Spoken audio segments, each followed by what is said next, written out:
You often forget about how much you accumulate in terms of knowledge and throughout your lifetime. You see these notebooks here, there's plenty more.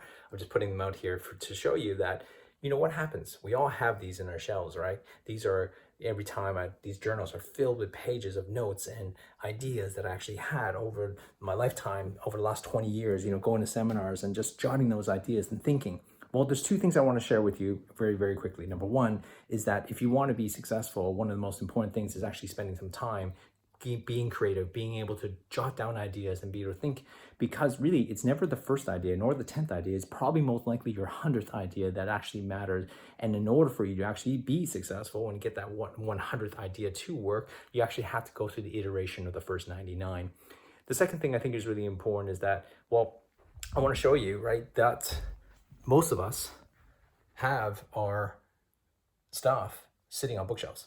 And so therefore, ideas, you can't be successful if it's just sitting on your bookshelf. You actually have to take action on some of those ideas, not all of them, because there's not enough time in the world, but some of those ideas. If you don't action them, well, it's just basically books on a bookshelf.